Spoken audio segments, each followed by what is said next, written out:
ওমরে ফারুক রাদিয়াল্লাহু তাআলা আনহু কান্না করেন, যেই ওমর রাস্তা দিয়া চললে মানুষ কেন পৃথিবীর সব থেকে বড় চালবাজ বুদ্ধিমান আকামের হেডমাস্টার আদম নবীরে ধোকায় ফালাইছেন, বিভিন্ন আল্লাহওয়ালারে ধোকায় ফালাইছে ওই ইবলিস, ওমরের দেখলে রাস্তা পাল্টায় দৌড়ায়, বড় ভয়।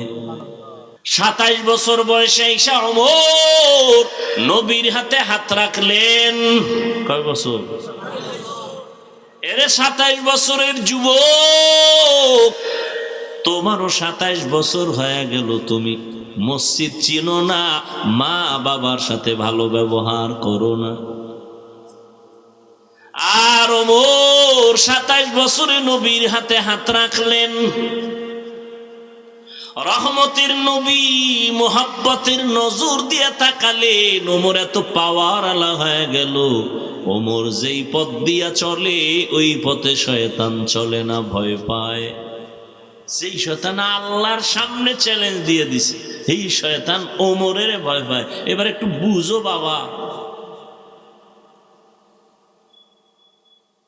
সেই ওমর জান্নাতের টিকেট হাতে পেয়েছেন, দ্বিতীয় খলিফা জান্নাতি, দ্বিতীয় ব্যক্তি আবু বকরের পর।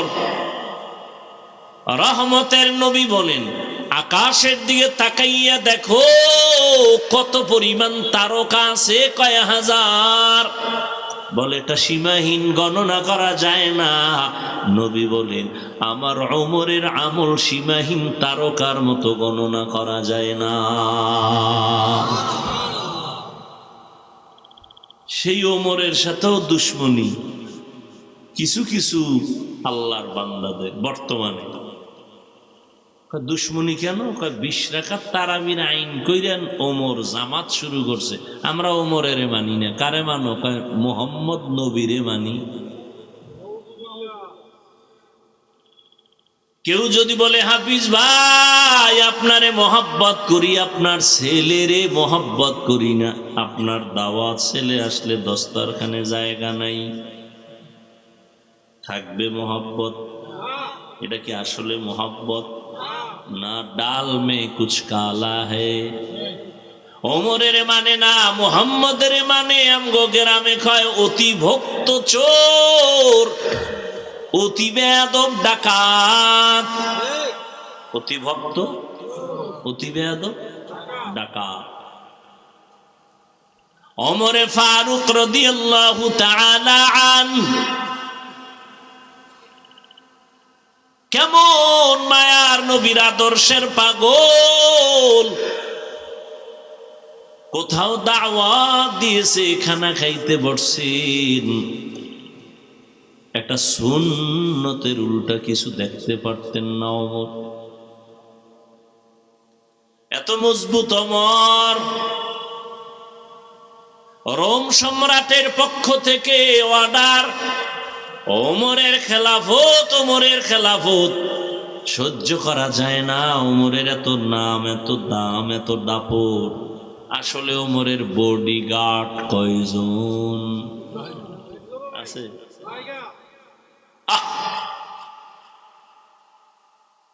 ওমর একজনও বডিগার্ড নাই, তাহলে তো পাওয়ার কেন? এর মাইরা ফালাও।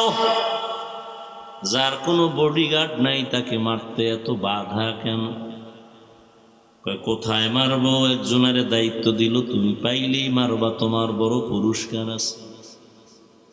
ওমর একা কোথায় থাকে খবর পাইলেন একটা চেটিয়াল ময়দানে। ওমর একা, কেউ নাই, ঘুমায়, হাতের বালিশ বানাইয়া ঘুমায়।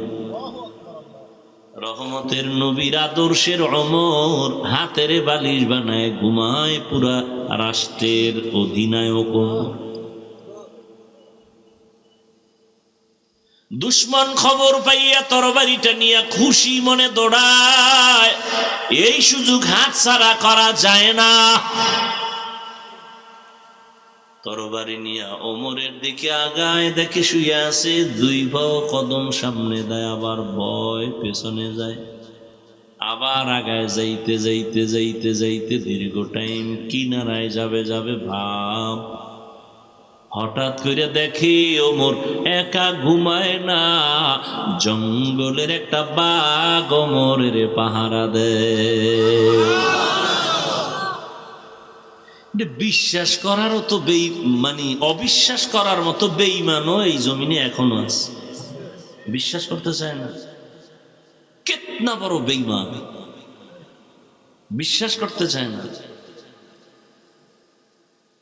যেই ওমরের মতের উপরে আল্লাহ নিজে একমত হইয়া ডাইরেক্ট কোরআনে আয়াত নাজিল করে নবীকে বললেন, নবী আমি ওমরের মতে একমত, আপনিও ওমরের মতে একমত হইয়া যান।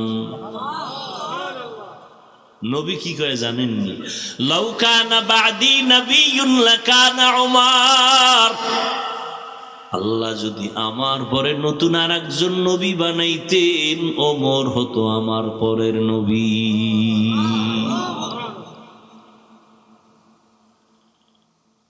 সেই ওমর একা একা চলে, কোনো বডিগার্ড নাই, সিকিউরিটি গার্ড নাই। দুশ্মন গিয়া দেখে ওমর একা ঘুমায় না, পাহারাদার আছেন। কে দেখে উঠাছে, তরবারিটা হাত থেকে হইরে গেছে, বাঘ দেখা ভয়ে ওমর চেতন হয়ে গেলেন। নজর করে দেখে অচেনা একজন মানুষ তরবারি নিচে পড়ছে। কয় ভয় পাইও না, কে তুমি, কোথার থেকে আসছো? কয় হালাত, আমি আসছি আপনাকে জবাই করার জন্য, হত্যা করার জন্য। কিন্তু এই সেই অবস্থা দেখলাম।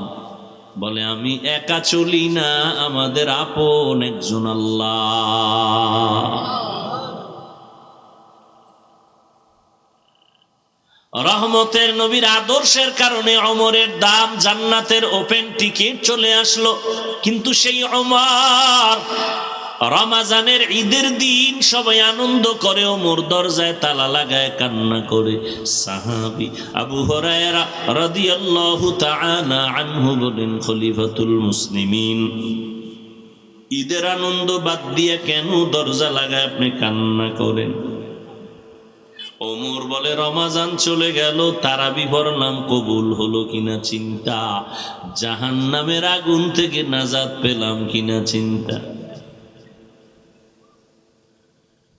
যেই ওমরের আমলের ব্যাপারে নবী বলেন, আকাশের তারকা যেমন কোনো সংখ্যা নাই, ওমরের আমলের সংখ্যা নাই। সেই ওমর ঈদের দিন কান্না করেন, আনন্দ করে না, জাহান্নামের আযাবের ভয়। পাল্টা প্রশ্ন করলেন আবু হুরায়রা, ও খলিফাতুল মুসলিমিন, আপনি তো জান্নাতি সাহাবীদের মধ্যে দ্বিতীয় কাতারে আছেন, আবু বকরের পরে। ওমর কয়, রে ভাই আবু হুরায়রা, যে আল্লাহ জান্নাতের টিকিট দিছেন, আমার কোনো আমলে যদি আল্লাহ আবার বেজার হয়ে যায়, টিকিট ক্যান্সেল করে দিবে।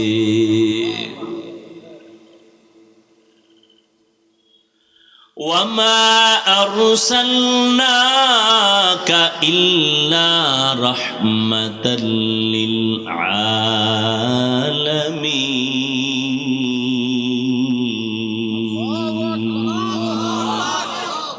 إمام الأولين الآخرين بهر صدقة رحمة للعالمين سيد الكونين ختم المرسلين آخر آمد بود فخر الأولين ও এলাকার যুবক, ও পর্দার আড়ালের আম্মা জানেরা, বৃদ্ধ বাবাজিরা, আমি আপনাদেরকে হাজী সাহেব গাজী সাহেব বানাইতে আসি নাই।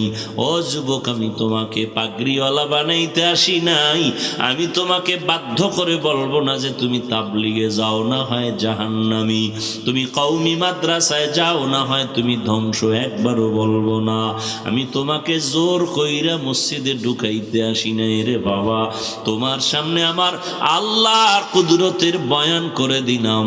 আল্লাহ বিবেক দিছে, এবার বাবু তুমি কোন পথে গেলে তোমার কল্যাণ। তোমার চোখের সামনে সারা দুনিয়ার বিধর্মীরা চায় কালেমা বন্ধ হয়ে যাক, কোরআনের আওয়াজ বন্ধ হয়ে যাক।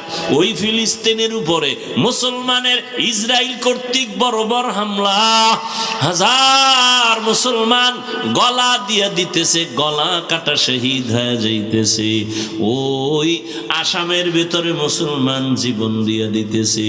চেচনিয়া বসনিয়ার মুসলমানের করুণ হালাত।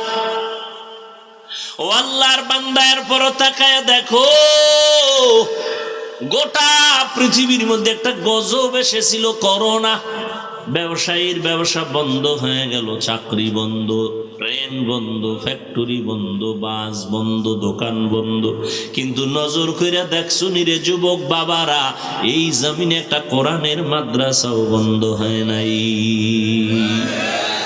আমি যে আয়াত পড়েছি, আল্লাহ বলেন ওয়ামা আরসালনাকা ইল্লা রাহমাতাল লিল, হে রসুল করিম সাল্লাল্লাহু আলাইহি ওয়া আলিহি ওয়াসাল্লাম, আমি দুনিয়াতে আপনাকে প্রেরণ করি নাই, হ্যাঁ করেছি জগৎ সমূহের জন্য রহমত হিসেবে।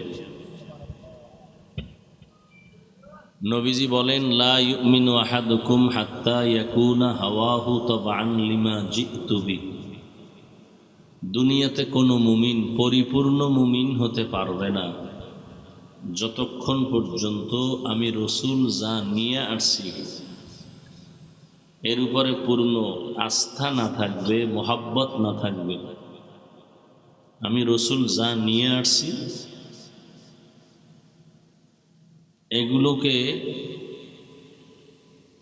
এগুলোর অনুসরণ করবে, ইত্তেবা করবে, অনুকরণ করবে। যদি না করে তাহলে সে কামেল মুমিন না, নামে মুমিন, কাজে কিনা।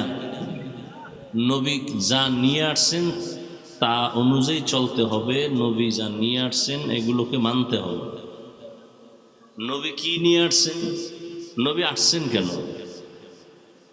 এর আগে ঈসা নবী ছিলেন না, মুসা নবী ছিলেন না, আমগো নবীকে আল্লাহ দিলেন কেন?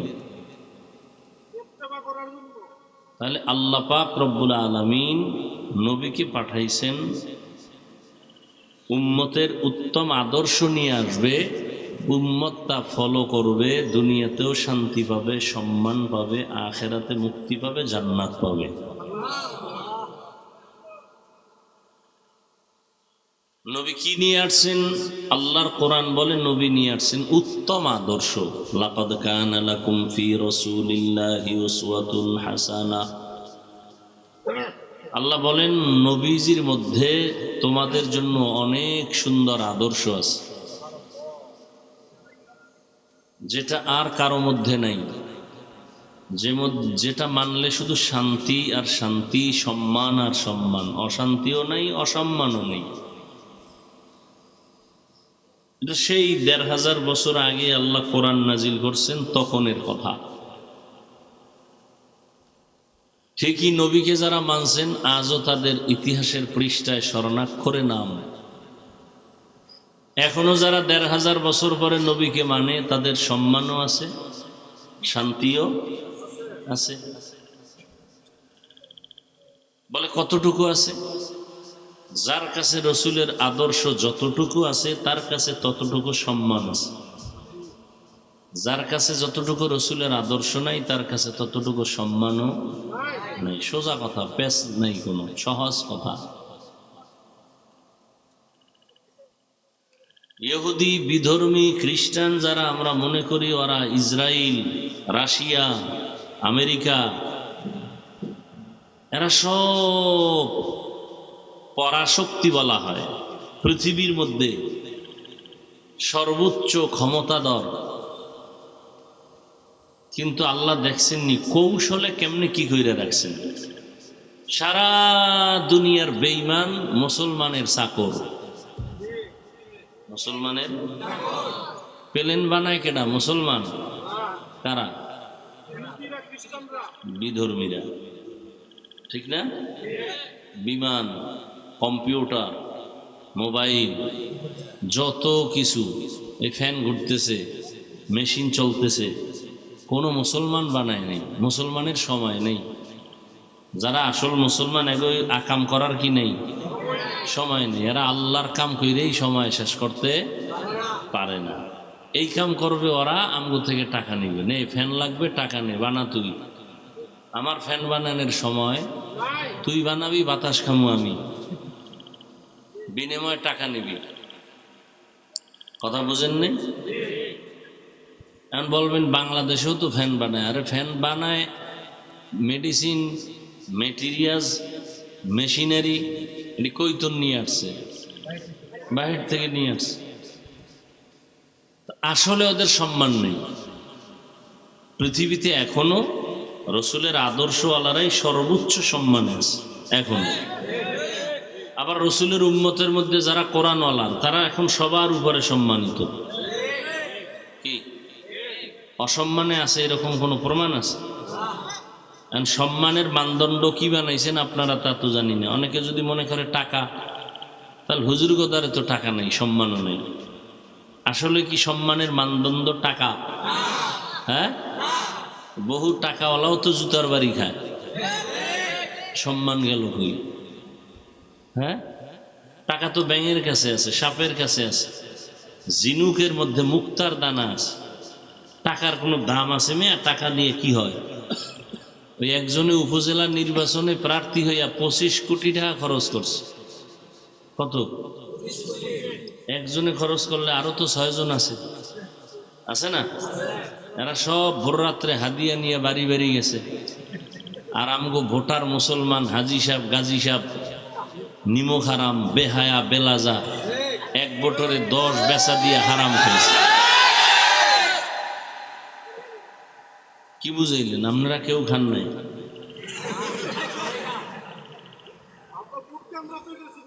আমগো বরিশালে বলে চোরের আওয়াজ বড়।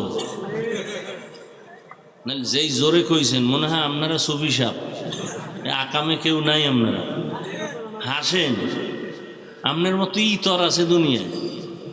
এই হারাম টাকা নিয়ে করছেন কি? মাইয়ে ফলারে খাওয়াইছেন। আপনার মেয়ে ছেলেটার কোনো অন্যায় আছে? আছে? বাচ্চার কোন, এই সত্য কথা বলবেন, আছে? তো ওরে হারাম টাকা খাওয়াই আর রক্ত নষ্ট করছেন কেন? আপনার বাপ হইতে বলছে কি? আপনি তো বাপ নামের কলঙ্ক।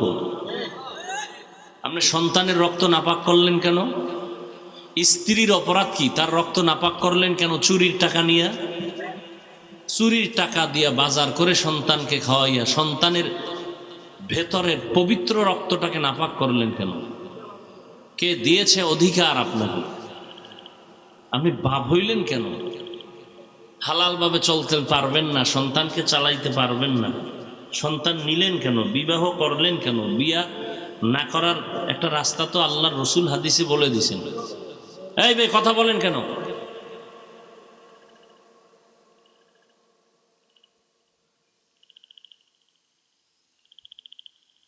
একটা সাউন্ড দিবেন না, আমার প্রয়োজন হলে কথা বলবেন, তাও আদবের সাথে। হ্যাঁ, চিল্লাচিল্লি করার জায়গা না, কিলাকিলির জায়গা না, এটা হ্যাঁ কিছু শিখার জায়গা। এটা মজলিসটা এমন যে বসার সাথে সাথে গুনাহ মাফ।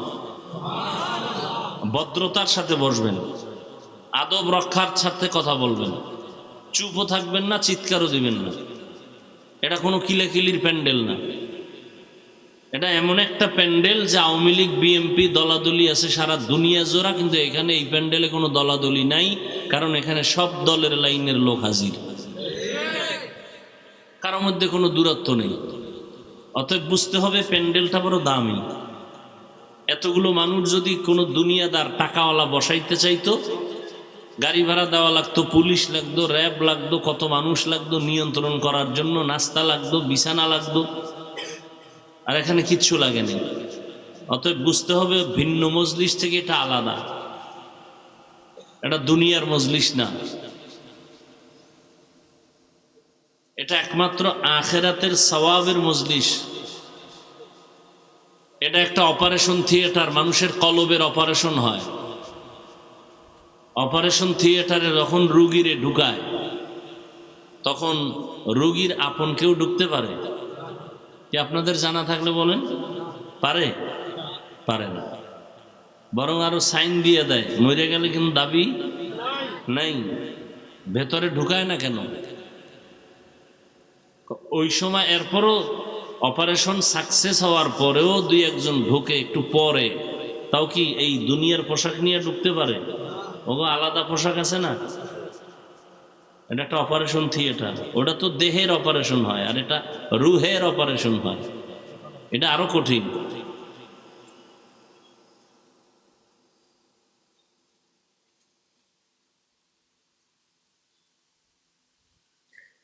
আল্লাহর রসুল উত্তম আদর্শ নিয়ে দুনিয়াতে আসছেন। কেমন একটা পরিবেশে আসছেন? ইতিহাসের পৃষ্ঠা আপনাদের সাক্ষ্য যে পৃথিবীর নিকৃষ্টতম মানুষ মক্কার মানুষ, সেই মজলিসে রসুলকে আল্লাহ পাঠাইছেন। পৃথিবীর নিকৃষ্ট একটা ময়লা স্তূপের বসত বাড়ি, ওই যে ঢাকা শহরে আছে, এটার কি কয়, যারা ওই রাস্তার পাশে থাকে, বস্তি। নিকৃষ্ট মানুষ মক্কার মানুষ, চরিত্রহীন, লম্পট, সীমাহীন চরিত্রহীন। সেই মজলিসে চাঁদের আলো এসে হাজির। এটা আপনি সহজ মনে করতেছেন? ভাবেন, কুত্তা শুয়ারের ভাবার কোনো জ্ঞান আল্লাহ দেন নাই, আল্লাহ মানুষকে দিছেন। ভাবেন, আপনি তো সাধারণভাবে মনে করলেন। কথাটা ভাববেন তো, যে আমি হাফিজুর রহমান কেন এই এলাকার বড় হুজুরেরা যদি বেশ্যাখানায় যায়, কোথায়? প্রস্কোয়াটার, নারীদের মদের আড্ডা, নারীর আড্ডা, ওখানে যদি কোনো হুজুর যায় যে আমি এখানে হেদায়েতের জন্য আইছি, তাহলে এলাকার যারা ঠান্ডা মানুষ এরাও কইবে তোরা এই হুজুরের হেদায়েত কর, হুজুরে কেন হেন গেল। অথচ পৃথিবীর নিকৃষ্ট খারাপ মানুষ মক্কার মানুষ, সেখানে আমার সৃষ্টির শ্রেষ্ঠ রসুলকে আল্লাহ পাঠাইলেন কেন? কঠিন কথা, সীমায় চিন্তার বাইরের কথা, একটা কঠিন। আমার নবী তো এমন নবী যার কোনো তুলনা নেই, যার চেহারার মধ্যে আলো, যার কদমটা দিলে ওখান থেকে একদিন আর 1 ঘন্টা না, দীর্ঘ বছর রসুল যেখানে পাও রাখছেন ওখান থেকে, নবী নাই কিন্তু পাও রাখছেন যে জায়গায়, ওখান থেকে দীর্ঘ বছর শুধু মেশকের ঘ্রাণ, ঘাম, আতর মেশকর থেকে দামি। আম্মাজান আয়েশা বলে নবীর ঘাম আমি বোতলে ভরে রাখতাম, বড় বড় অনুষ্ঠানে এগুলো ব্যবহার করতাম, আতর। সেই ব্যক্তিটারে নাপাক মানুষের মাঝে পাঠাইলেন কেন? এটা তো বিবেকের বিরুদ্ধে। আল্লাহ বলেন তোমার বুঝের বিরুদ্ধে হোক আর পক্ষে হোক, আমি যা করছি এটাই সত্য, তবে হেকমত খুঁজো, হেকমত খুঁজো। তুমি নামাজ পড়ো, বেনামাজিকে সি করে তাড়ায় দাও, আর মোহাম্মদ নাপাক মানুষের কাছে বেশি যায়। ওরা নবীরে গালি দেয়, নবী জবাব দেন না, গালিও দেন না, নবী আরো কাছে যায়। ওরা থুথু নিক্ষেপ করে, নবী আরো কাছে যায়।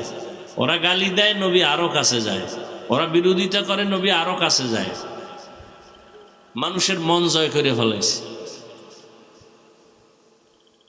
একটা বেতের বাড়ি নবী জীবনে দেন নাই, মক্কার জীবনে চোখ গরম করেন নাই, গালি দেন নাই, গালির জবাব দেন নাই, জিন্দেগিতে একটা মিথ্যা কথা বলেন নাই। রহমতের নবী মাত্র 13 বছরে মক্কার মানুষগুলোকে ওপেন জান্নাতি মানুষ বানিয়ে দিলেন। আল্লাহ লিস্টি দিয়ে পাঠায়, কয় নবীকে গিয়া বলো ওই লিস্টির মধ্যে যাদের নাম আছে ঘোষণা দিয়ে দিতে বলো, এরা বিনা হিসাবে জান্নাতি।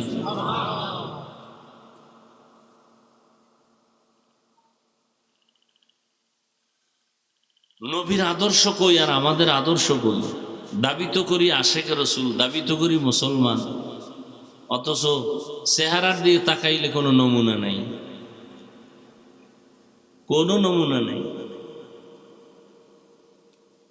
ওয়ামা আরসালনাকা ইল্লা রাহমাতাল লিল আলামিন, হে নবী আমি আপনাকে দুনিয়ায় পাঠাই নাই, হ্যাঁ জগৎ সমূহের রহমত হিসাবে প্রেরণ করেছি।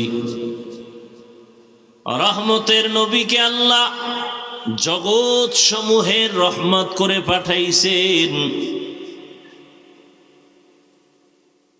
শুধু দুনিয়ার জন্য না, আখিরাতের জন্য না, সমস্ত জগতের জন্য। বলে সমস্ত জগৎ মানে কি? রুহের জগৎ একটা জগৎ, ওই জগতের জন্য নবী রহমত। মায়ের গর্ভের জগৎ আলাদা জগৎ, এই জগতের জন্য নবী রহমত। দুনিয়ার জগৎ আলাদা জগৎ, এই জগতের জন্য নবী রহমত।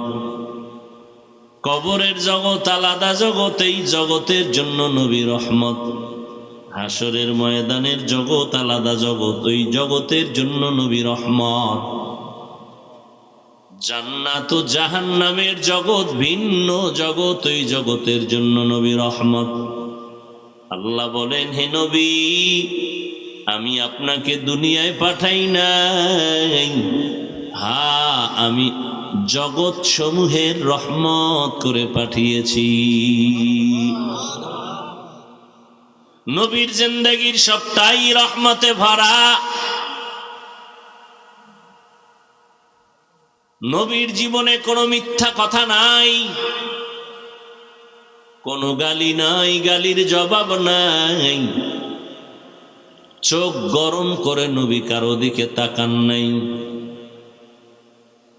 13টা বছরের মধ্যে মক্কার পরিবেশকে সুন্দর পরিবেশে রূপান্তরিত করেছেন।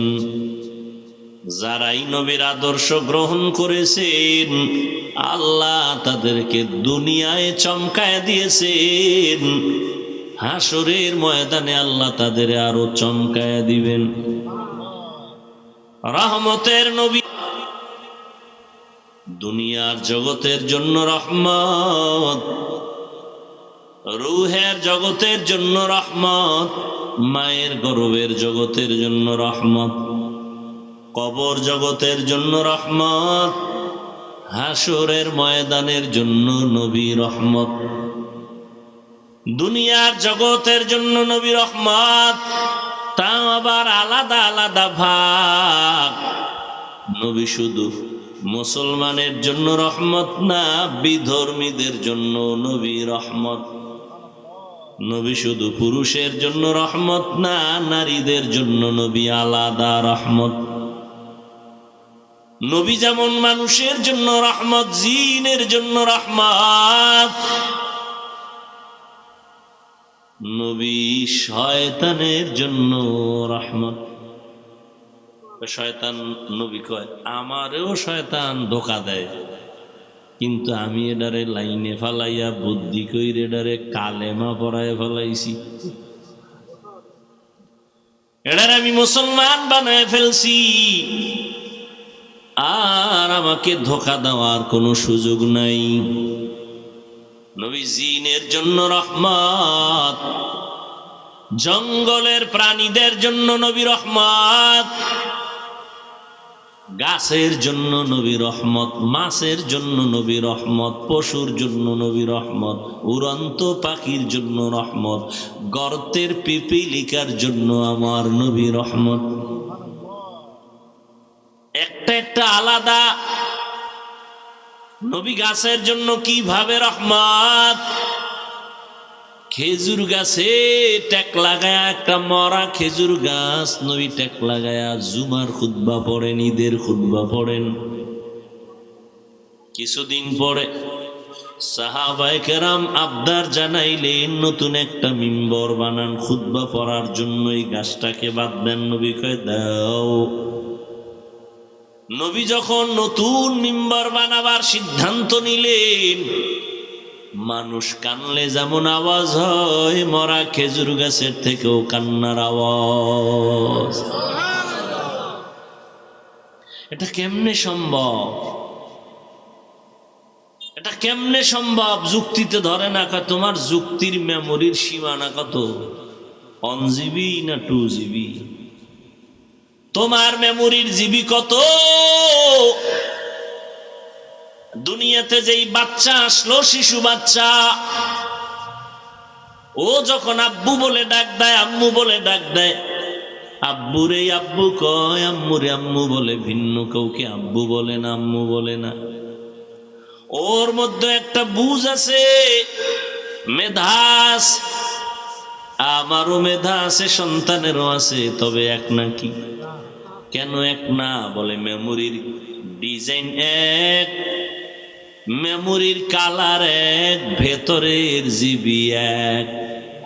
কথা কয় না? মেমোরির ডিজাইন কালার এক, জিবি এক না। 1 জিবি মেমোরির যেই ডিজাইন, 2 জিবি মেমোরির সেই একই ডিজাইন, 8 জিবি মেমোরির সে একই ডিজাইন। এই পণ্ডিতেরা বহুত বুদ্ধি লয়ে বয়ে রইছ, এটা আমার একটু বুঝাও তো। একই মেমোরি, এটা পাতলা। 1 জিবির সাইজটাও যেমন, 4 জিবির সাইজও।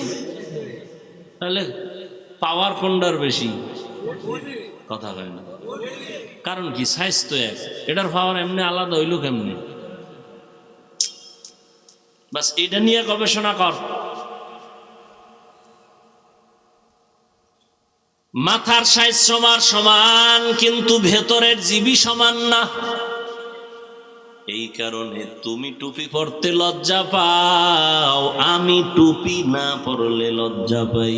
কেন? তোমার জিবি আর আমার জিবি এক না। তুমি দাড়ি কাটতে খুশি, আমি দাড়ি কাটলে বড় লজ্জা পাই, তুমি রাখতে লজ্জা পাও। আমি মসজিদে ঢুকতে খুশি হয়ে যাই, না ঢুকলে লজ্জা লাগে, তোমার মসজিদে ঢুকতে লজ্জা লাগে। অথচ তুমিও মুসলমান, আমিও মুসলমান, তোমার আল্লাহ আমার আল্লাহ এক, নবী এক, কোরআন এক, হাদিস এক, কাবা এক, ধর্ম এক, কালেমা এক। নাকি আলাদা? মরণকালে কাফন হবে এক, তোমারও 3 কাফন হবে, আমারও 3টা কাফন হবে, কালার হবে আলাদা। কি পণ্ডিত ভাইরা খুব বুদ্ধি লয়ে ঘুরেন। আমগো হুজুর গো বলেন আমরা বোকা। আমরা আসলেই বোকা। না হয় আপনি যেই পরিমাণ আমাদের গালি দেন, যেই পরিমাণ আমাদের উপরে জুলুম করেন, নিজে ডান হাতে বাম হাতে লাখ লাখ টাকা কামাই করেন, ইমামের এ মাসে বেতন দেন 5,000, 6 মাস বাকি, এরপরও আমরা গালি দেই না, বরদোয়া করি না, হাসি মুখে সালাম দেই। আমরা বোকা না হইলে আপনাদের কথার সামনে হাসি মুখ দিতাম না। কারণ আমি আপনার থেকে পাওয়ার আলা, আমার ইমানের পাওয়ার আছে, আমলের পাওয়ার আছে, পিওর খানার পাওয়ার আছে। আপনার খানার ভেজাল আছে, আমার খানায় কোনো ভেজাল নাই, পিওর। আপনার কামাই রুজিতে ভেজাল আছে, আমার কামাই রুজির মধ্যে কোনো হারাম নাই, ভেজাল নাই। অতএব আমি ইমান আমল আর শরীর দিয়া শক্তিতে অনেক উপরে। আপনার 2 হাত, আমারও 2 হাত, আর থাপ্পড় একটা দিলে আপনার আর বসে পড়লে আর উঠতে পারবেন না। কিন্তু আমরা চিন্তাও করি না, হাজারো গালির সামনে মাথায় হাত দিয়া হাসি মুখে কথা বলি। যদি বোকা হইতাম না, তাহলে আমগো সামনে আপনাদের বসার কোনো সুযোগ দিতাম না। আমরা বোকা, এই জন্য আমগো যত গালি দেন গায়ে লাগে না, কোনো গায়ে লাগে না, চিন্তাই করি না কে কি কইল। বরং যারা আরো বিরোধিতা করে আমরা তাদের কাছে আরো যাই, সালাম বেশি দেই, দাওয়াত বেশি দেই, মনে মনে দোয়া করি আল্লাহ হেদায়াত দাও। ও আল্লাহর বান্দারা, তোমার আমার মরণের কাফনের কালার এক। আমি বক্তার সম্মানে একটা কাফন কেউ বাড়ায় দিবে না, তুমি গরিব হওয়ার কারণে একটা কাফন কেউ কমাইয়াও দিবে না। সবার বেলায় 3 কাফন। কি মন্ত্রী সাহেবরা দুনিয়ার থেকে বিদায় হয়ে গেলে তার এত সম্মান, একটা কাফন বেশি হবে? একটাও না। প্রধানমন্ত্রী মহিলাদের কাফন হবে 5টা, কিন্তু প্রধানমন্ত্রীর একটা কাফন বেশি হবে? হ্যাঁ ও বাবা, সহজ কথা বুঝতেছু? প্রধানমন্ত্রী মরে গেলে তার কাফনে লেখা থাকবে, খবরদার তুমি এই লাশটারে সাধারণ মনে করিও না, এটা প্রধানমন্ত্রীর লাশ, লেখা থাকবে কাফনে। কাফনে লিখে দিবে, কবরে গেলে ফেরেশতারা বলবে প্রধানমন্ত্রীর লাশ। কথা বলতে একটু চিন্তা ভাবনা করে বলতে হবে। আছে কোনো সিস্টেম? কে ধনী, কে গরিব, কে আলেম, কে মূর্খ, কে ডাক্তার, কে রোগী, কে ইমাম, কে মুক্তাদি, কে শিক্ষিত, কে অশিক্ষিত, কোনো ভেদাভেদ নাই। কাফনে যেদিন ঢুকবা সেদিন সবার মাস্তানি বন্ধ হয়ে যাবে। তুমি কয় নাম্বারের মাস্তান, কাফনে লেখা থাকবে? হ্যাঁ, তুমি কয় টাকার মালিক, কাফনে লেখা থাকবে? ফকিন্নির ভোলার লাশটা যেমন তোমার লাশটাও তেমন। লাশ কাফনে ঢুকার পরে আর বোঝা যাইব না কোনটা ফকিন্নি কোনটা ধনী, বুঝার কোনো উপায় নেই। কবরের সাইজও হবে সমান, কবরে প্রশ্ন হবে তিনটা, তাও সবার বেলায় সমান। হুজুরের প্রশ্ন আলাদা না, দুনিয়ার সিস্টেম একরকম। ক্লাস 1-এ যারা পড়ে ওদের প্রশ্নপত্র একরকম, যারা 2 পড়ে তাদের প্রশ্নপত্র আলাদা, যারা 4-এ পড়ে তাদের প্রশ্ন আলাদা, যারা 6-এ পড়ে প্রশ্ন আলাদা। ঠিক নেই? আমার মাওলার কেমন সিস্টেম, কে ধনী, কে গরিব, কে হিন্দু, কে বৌদ্ধ, কে মুসলমান, কে মাওলানা, কে মুফতি, সবার প্রশ্ন তিনটা, একই প্রশ্ন সবার। রবের পরিচয় দাও, ধর্মের পরিচয় দাও, রাহমাতুল লিল আলামিনের পরিচয় দাও। এই প্রশ্ন আপনাকেও আমাকেও সবার বেলায় এক। পারবে কারা জবাব দিতে? শুধু হুজুরেরা। কি ওরে, হুজুর তো বহুদূর। সাহাবায়ে কেরাম জান্নাতের ওপেন টিকিট পেয়েছেন। আবু বকর, ওমর, ওসমান, আলী সহ 10 জন সাহাবা জান্নাতের ওপেন টিকিট পাওয়ার পরও তারা মৃত্যু পর্যন্ত কান্না করেছেন, কবরে আমার কি উপায় হবে। ওমরে ফারুক রাদিয়াল্লাহু তাআলা আনহু কান্না করেন, যেই ওমর রাস্তা দিয়া চললে মানুষ কেন পৃথিবীর সব থেকে বড় চালবাজ, বুদ্ধিমান, আকামের হেডমাস্টার আদম নবীরে ধোকায় ফালাইছেন, বিভিন্ন আল্লাহওয়ালারে ধোকায় ফালাইছে ওই ইবলিস। ওমরের দেখলে রাস্তা পাল্টায় দৌড়ায়, বড় ভয়। চিন্তা করেন তো, ওমর বেডাটা কেমন, এ কি স্বর্ণের বানানের? 27 বছর বয়সে ঈসা ওমর নবীর হাতে হাত রাখলেন। কয় বছর? এরে 27 বছরের যুবক, তোমারও 27 বছর হয়ে গেল, তুমি মসজিদ চিনো না, মা বাবার সাথে ভালো ব্যবহার করো না। আর ওমর 27 বছরে নবীর হাতে হাত রাখলেন। রহমতের নবী মোহাব্বতের নজর দিয়ে তাকালেন, ওমর এত পাওয়ার আলা হয়ে গেল। ওমর যেই পথ দিয়া চলে ওই পথে শয়তান চলে না, ভয় পায়। সেই শয়তান আল্লাহর সামনে চ্যালেঞ্জ দিয়ে দিছে, এই শয়তান ওমরের ভয় পায়। এবার একটু বুঝো বাবা, সেই ওমর জান্নাতের টিকেট হাতে পেয়েছেন, দ্বিতীয় খলিফা জান্নাতি, দ্বিতীয় ব্যক্তি আবু বকরের পর।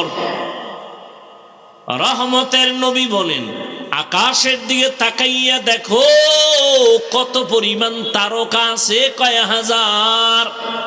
বলে এটা সীমাহীন, গণনা করা যায় না। নবী বলেন, আমার ওমরের আমল সীমাহীন তারকার মতো গণনা করা যায় না। সেই ওমরের সাথেও দুশ্মনী কিছু কিছু আল্লাহর বান্দাদের বর্তমানে। দুশ্মনী কেন? 20 রাকাত তারাবির আইন কইরেন ওমর জামাত শুরু করছে, আমরা ওমরের মানি না। কারে মানো? মোহাম্মদ নবীরে মানি। কেউ যদি বলে হাফিজ ভাই আপনারে মহব্বত করি, আপনার ছেলেরে মহব্বত করি না, আপনার দাওয়াত ছেলে আসলে দস্তরখানে জায়গা নাই, থাকবে মহব্বত? এটা কি আসলে মহব্বত না? ডাল মে কুছ কালা হে। ওমরের মানে না, মুহাম্মদের মানে। আমগো গ্রামে কয় অতি ভক্ত চোর, অতি বেয়াদব ডাকাত।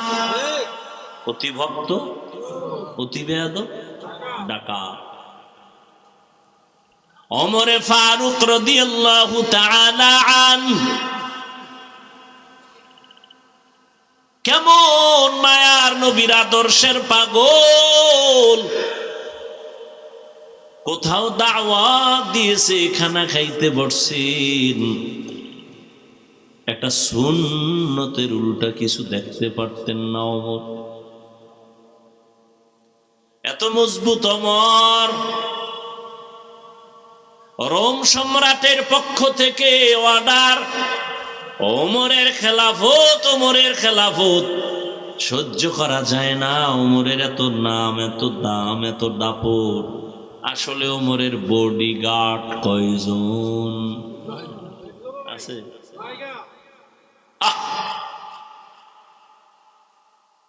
ওমর একজনও বডিগার্ড নাই, তাহলে তো পাওয়ার কেন? এরে মাইরা ফালাও। যার কোনো বডিগার্ড নাই তাকে মারতে এত বাধা কেন? কোথায় মারবো? একজনের দায়িত্ব দিল, তুমি পাইলেই মারবা, তোমার বড় পুরস্কার আছে। ওমর একা কোথায় থাকে খবর পাইলেন একটা চেটিয়াল ময়দানে। ওমর একা, কেউ নাই, ঘুমায়, হাতের বালিশ বানাইয়া ঘুমায়। রহমতের নবীর আদর্শের ওমর হাতের বালিশ বানায় ঘুমায়, পুরা রাষ্ট্রের অধিনায়ক। দুশ্মন খবর পাইয়া তরবারিটা নিয়ে খুশি মনে দৌড়ায়। এই সুযোগ হাতছাড়া করা যায় না। তরবারি নিয়ে ওমরের দিকে আগায়, দেখে শুয়ে আছে, দুই পাও কদম সামনে দেয়, আবার ভয় পেছনে যায়, আবার আগায় যাইতে যাইতে যাইতে যাইতে দীর্ঘ টাইম কিনারায় যাবে যাবে ভাব। হঠাৎ করে দেখি ওমর একা ঘুমায় না, জঙ্গলের একটা বাঘ ওমরের পাহারা দেয়। বিশ্বাস করারও তো মানে অবিশ্বাস করার মতো বেঈমানও এই জমিনে এখনো আছে, বিশ্বাস করতে চায় না। কেতনা বড় বেঈমান, বিশ্বাস করতে চায় না। যেই ওমরের মতের উপরে আল্লাহ নিজে একমত হইয়া ডাইরেক্ট কোরআনে আয়াত নাজিল করে নবীকে বললেন, নবী আমি ওমরের মতে একমত, আপনিও ওমরের মতে একমত হইয়া যান। নবী কি কয় জানেননি? লাউ কানা বাদি নবিয়্যুন লাকানা উমর। আল্লাহ যদি আমার পরে নতুন আর একজন নবী বানাইতেন, ওমর হতো আমার পরের নবী।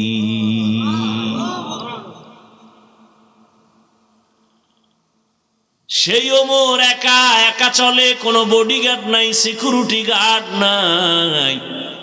দুশ্মন গিয়া দেখে ওমর একা ঘুমায় না, পাহারাদার আছেন। কে? দেখে উঠাছে, তরবারিটা হাত থেকে ভইরা গেছে, বাঘ দেখা ভয়ে। ওমর চেতন হয়ে গেলেন, নজর করে দেখে অচেনা একজন মানুষ তরবারি নিচে পড়ছে। কয় ভয় পাইও না, কে তুমি, কোথার থেকে আসছো? কয় হালাত, আমি আসছি আপনাকে জবাই করার জন্য, হত্যা করার জন্য। কিন্তু সেই অবস্থা দেখলাম। বলে আমি একা চলি না, আমাদের আপন একজন আল্লাহ।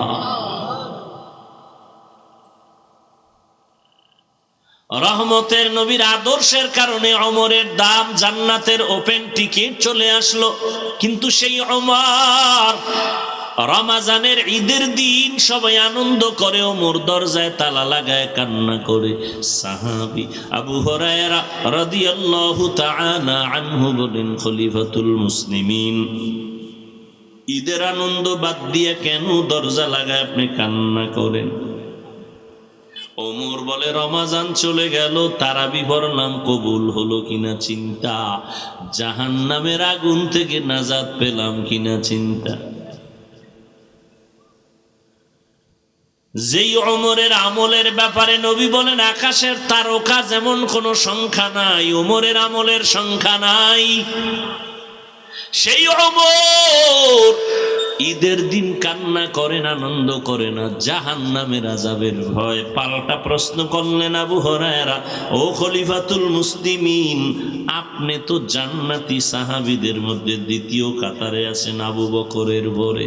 ওমর কয়, রে ভাই আবু হুরায়রা, যে আল্লাহ জান্নাতের টিকিট দিছেন, আমার কোনো আমলে যদি আল্লাহ আবার বেজার হয়ে যায়, টিকিট ক্যান্সেল করে দিবে।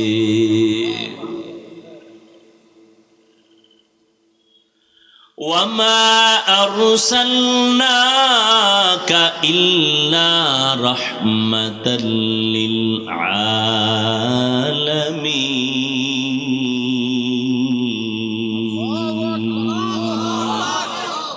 إمام الأولين الآخرين بهر صدقة رحمة للعالمين سيد الكونين ختم المرسلين آخر آمد بود فخر الأولين ও এলাকার যুবক, ও পর্দার আড়ালের আম্মা জানেরা, বৃদ্ধ বাবাজিরা, আমি আপনাদেরকে হাজী সাহেব গাজী সাহেব বানাইতে আসি নাই।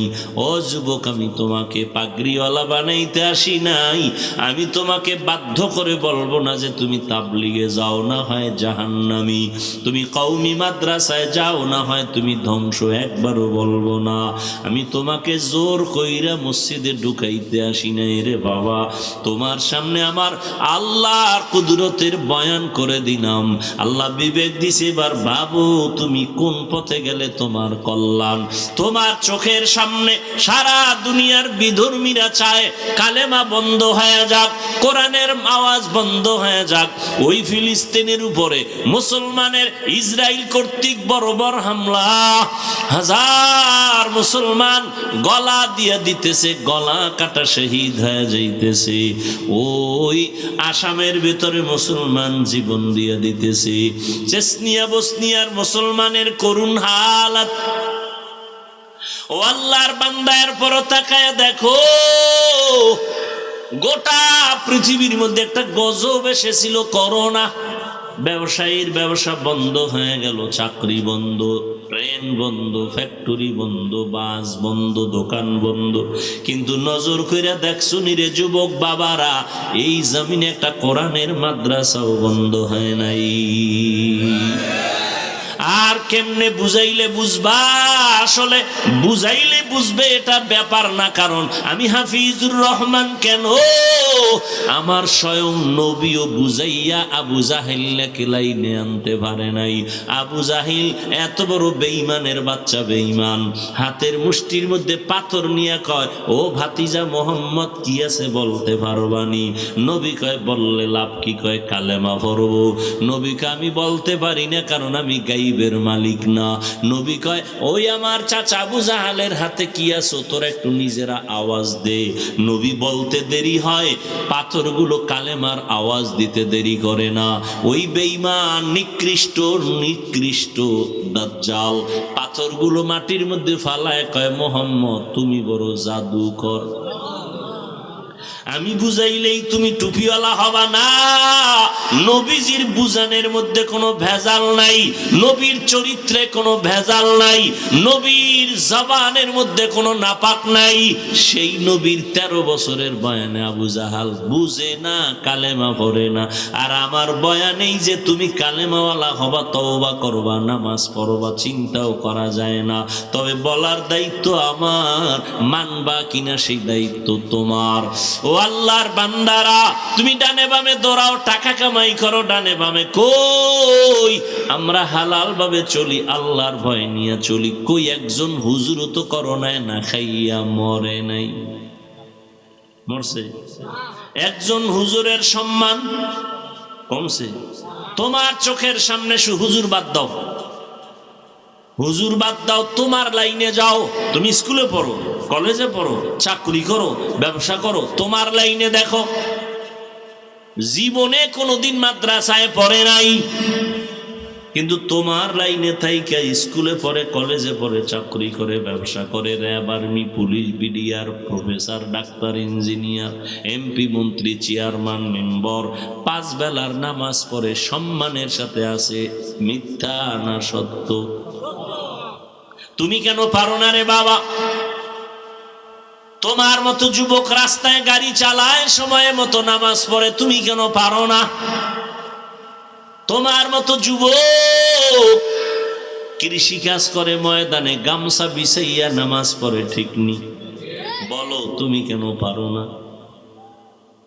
তোমার মতো সন্তান কলেজে পড়ে, 5 বেলার নামাজ পড়ে, সত্য, বলো তুমি কেন পারো না? তোমার মতো যুবক চাকরি করে, ব্যবসা করে, শ্রমিকের কাজ করে, 5 ওয়াক্ত নামাজ পড়ে আসেনি, বলো তুমি কেন পারো না? তোমার কপাল বুঝি মন্দ, মা বাবার বড়দোয়া লাগছে কপালে, গুনার কারণে আমার আল্লাহ বেজার হয়ে গেছে। আমি তো তোমাকে বলি নাই ডাক্তার হইও না, ইঞ্জিনিয়ার হওয়া যাবে না, আলেম হওয়া লাগবে, তো বলি নাই, বরং তুমি ডাক্তার হও, একজন ইঞ্জিনিয়ার হও, তুমি একজন প্রফেসর হও, তুমি চাকরি করো, ব্যবসা করো, রসুলের আদর্শের মালা গলায় লাগাও, 5 বেলার নামাজ পড়ো, মা বাবার দোয়া নিয়ে চলো, ওলামায়ে কেরামের পরামর্শ নিয়ে চলো, মানুষের সাথে ভালো আচরণ করো, তোমার ব্যবহার মানুষের দেহ যেন মরিয়া গেল, দোয়া করে ছেলেটার ব্যবহার এত সুন্দর, দোয়া ছাড়া আগাইতে পারবা না।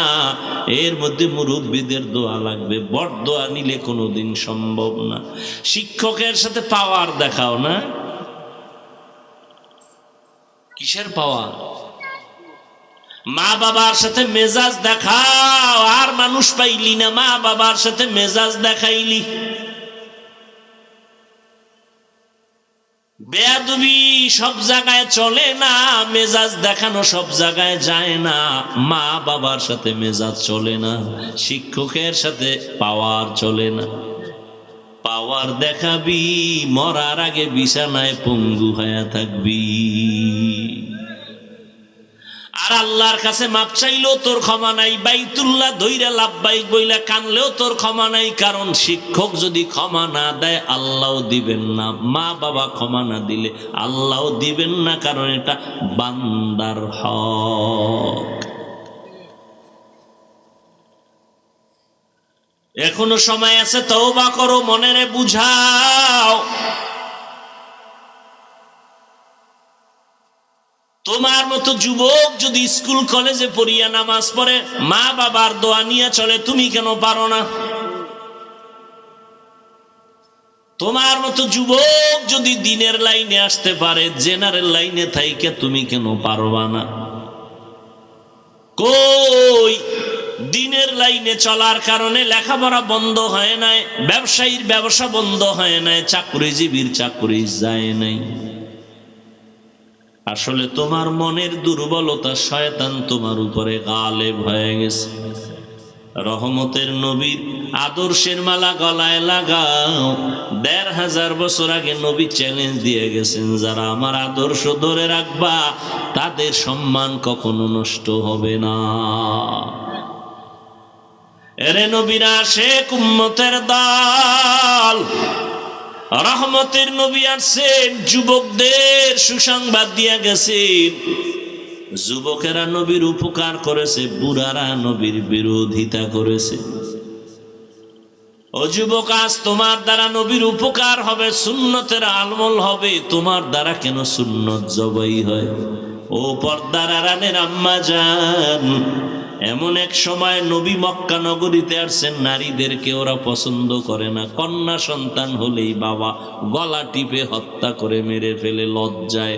কন্যা পছন্দ করে না কেউ। বর্তমানেও কিন্তু কিছু কুলাঙ্গার বাচ্চা আছে জমিনে, কুলাঙ্গার। ওরা মাইয়া হইলে বড় কষ্ট পায়। এরকম কুলাঙ্গার পশু আছে না নেই? বউর সাথে রাগ করে কথাই কয় না, মাইয়া হলো কেন? অথচ 10টা ছেলে বাবার জন্য জানা করে, একটা মাইয়া বাবার জন্য জীবন দিতে রেডি। যার মাইয়া নাই বুঝানো বড় কঠিন হয়ে যাবে। 10টা ছেলে বাবার ক্ষতি করছে, কোনো মেয়ে বাবার ক্ষতি সহসায় করে না। ছেলেরা বাবায় অসুস্থ হয়ে গেলে মনে মনে চায় মরে যা, টাকা নিয়ে আমি আরাম করব। আর মেয়েরা পাগলনির মতো কান্দে, বাবার অসুস্থতাও মেনে নিতে পারে না। এই জন্যই তো নবী বলেন, আমি বিশ্ব নবী, আমি শ্রেষ্ঠ নবী, আমার কত দাম, আমার একটা ছেলে নাই, আমি 4 কন্যার বাবা, আমার একটা ছেলেও নাই।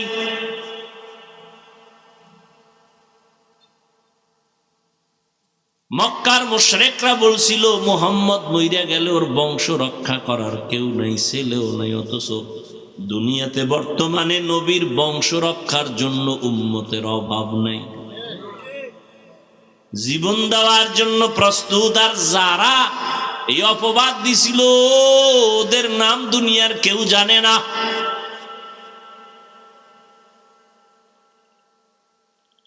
এরে আল্লাহর গোলাম, ও পর্দার আড়ালের আম্মা জানেরা,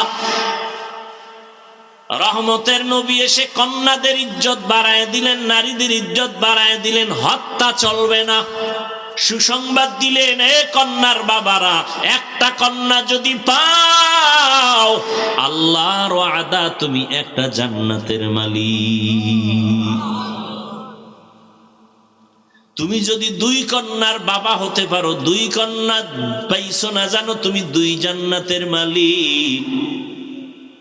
কন্যা সন্তান আসছে তো রহমত বেড়ে গেছে। এই মিয়া বিয়া করছে স্বামী আর স্ত্রী 2 জন, খাওয়ানে কষ্ট, ঘুমানে কষ্ট, বিছানা নাই, ঘর নাই, কষ্ট আছে না? যেদিন থেকে আল্লাহ পাক সন্তান দুনিয়াতে পাঠাইছেন ওই দিন থেকে কষ্টের পার্সেন্ট কমে গেছে। এই যারা বাবা আছেন খুব হিসাব করেন তো, সন্তান আসার আগে যেই কষ্টে ছিলেন, আসার পরে কষ্ট কিছু হইলেও কমছে না? সন্তান বাড়ছে, কষ্ট কমছে, যত বাড়ে তত কষ্ট কমে। কারণ এক একটা সন্তান মা বাবার জন্য এক একটা নেয়ামত।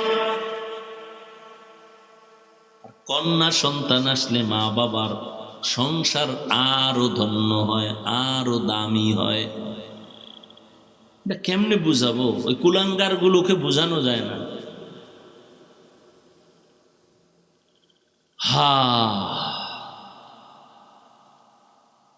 রহমতের নবী কন্যাদের সম্মান সবার ঊর্ধ্বে দিলেন, নারীদের সম্মান বাড়ায় দিলেন। কেন?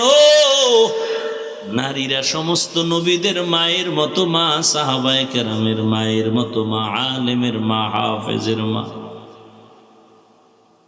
যত সন্তান দুনিয়াতে ভালো মনে করেন, এসপি সাহেব ভালো, এমপি ভালো, মন্ত্রী ভালো, ওসি ভালো, চেয়ারম্যান ভালো, সব ভালোর পেছনে, সব ভালোর পেছনে মায়ের অবদান। মা ভালো, সন্তান ভালো। মায়ের আদর্শের কারণে সন্তানের আদর্শ ভালো, মায়ের চরিত্র ভালো তো সন্তানের চরিত্র ভালো। এরে আম্মা জানেরা, অনেকে তো বিয়া করিয়াও কান্না করে, কত তদবির করে, সন্তান পায় না। আল্লাহ আপনাদের যাদেরকে সন্তান দান করেছেন নেয়ামত মনে করেন, সুন্দর নাম রাখেন, আদব শিক্ষা দেন। ডাক্তার বানাবেন, ইঞ্জিনিয়ার বানাবেন, প্রফেসর বানাবেন, তবে বেয়াদব বানাবেন না। আদর্শবান ডাক্তার বানায় যান, আদর্শবান ইঞ্জিনিয়ার বানাবেন। জীবনটা ধন্য, দুনিয়াতেও আপনার সুনাম, পরকালেও সুনাম। সন্তান ডাক্তার হইয়াও কোরআন পড়ায় যাবেন, নবীর সুন্নত অনুযায়ী চলবে, মাঝে মাঝে কোরআন পড়ে দোয়া করবে। ইঞ্জিনিয়ার বানাইছেন কিন্তু কোরআনটা পড়ায় দিছেন, কোরআন পড়ে বাবার জন্য গোপনে গোপনে দোয়া করে। ডাক্তার বানাবেন, কোনো বাধা নাই রে মা, এখন থেকে সন্তানটারে আদর্শওয়ালা বানান, নবীর আদর্শওয়ালা বানায় দেন। যুবকেরা, আমার নবীর আদর্শের থেকে দামি কোনো আদর্শ আর কারো কাছে আসেনি। আমার নবীর আদর্শ সবার শ্রেষ্ঠ। কি বলো, নবীর ওই আদর্শের মধ্যে নখ কাটার নিয়ম আসেনি? নবীজির আদর্শের ভেতরে চুল কাটার নিয়ম আসেনি? তুমি বেঈমানের লাইনে গিয়া চুল কাটলা কেন? নবীরটা ভাল লাগে না? তুমি বেঈমানের তালে পড়িয়া কেন আঙ্গুলের নখ কাটলা? ওখানে কি নবীর আদর্শ তোমার কাছে ভালো লাগে নাই? আল্লাহর নবী জিজ্ঞাসা করলে কি জবাব দিবা? আল্লাহ কয়, সব মাপ যদি তওবা করে রেডি হ, আর কোনোদিন দাড়ি কাটবো না, নামাজ ছাড়বো না, বেপরদায় চলবো না, মা বাবারে কষ্ট দিব না, নবীর আদর্শের বাহিরে চলবো না। তওবা যদি করতে পারো সব আল্লাহ মাফ করে দিবেন। তওবা করো বান্দা, ও যুবক, আল্লাহর কাছে তওবা করো, মনে মনে আল্লাহকে ডাকো। ও দয়ার মালিক, কোরআন সত্য, নবীর কথা সত্য, আর জীবনে শয়তানের ধোকায় পড়ে যত গুনাহ করেছি, নামাজ পড়ি নাই, পর্দা করি নাই, দাড়ি কাটলাম, আজকে থেকে তওবা করলাম। রিজিকের মালিক আল্লাহ, হায়াতের মালিক আল্লাহ, ইজ্জতের মালিক আল্লাহ। আর নামাজ ছাড়বো না, বেপরদায় চলবো না, মা বাবারে কষ্ট দিব না, উলামায়ে কেরামের পরামর্শ নিয়ে চলবো, বিরোধিতা করে গুনাহগার হব না। তওবা করার মতো যদি কারো অন্তর তৈরি হয়, দুটো হাত আমার আল্লাহকে দেখায় দেই। আয় আল্লাহ, হাতগুলো কবুল করে নেন, তওবা কবুল করে নেন, তওবার উপরে মজবুত হইয়া চলার মতো তৌফিক দান করেন, আমিন। আলহামদুলিল্লাহি রাব্বিল আলামিন, ওয়াসসালাতু ওয়াসসালামু আলা সাইয়্যিদিল আমবিয়া ওয়াল মুরসালিন ওয়া আলা আলিহি ওয়া আসহাবিহি আজমাইন। ইয়া আরহামার রাহিমিন, ইয়া আরহামার রাহিমিন, ইয়া আরহামার রাহিমিন, রব্বিরহামহুমা কামা রব্বায়ানি সগীরা। আল্লাহুম্মা ইন্নাকা আফুউন তুহিব্বুল আফওয়া ফা'ফু আন্না। আল্লাহুম্মা ইন্না নাসআলুকা রিযাকা ওয়াল জান্নাহ ওয়া নাউযু বিকা মিন সাখাতিকা ওয়ান নার। ও দয়ার মালিক, ওলামায়ে কেরাম, মুরব্বী, হাজী সাহেব, কত যুবক, কত ছাত্র ভাই, পর্দার আড়ালে মা বোনেরা হাত তুলেছেন, মেহেরবানি করে আমাদের জীবনের সকলের সমস্ত গুনাহগুলো মাফ করে দেন আল্লাহ। আয় আল্লাহ, মাহফিল কবুল করে নেন, আয়োজনকারী, সহযোগিতাকারী, দান সৎকাকারীদের কবুল করে নেন, ঘরে ঘরে শান্তি দান করেন, সুন্নাতওয়ালা জিন্দেগি দান করেন।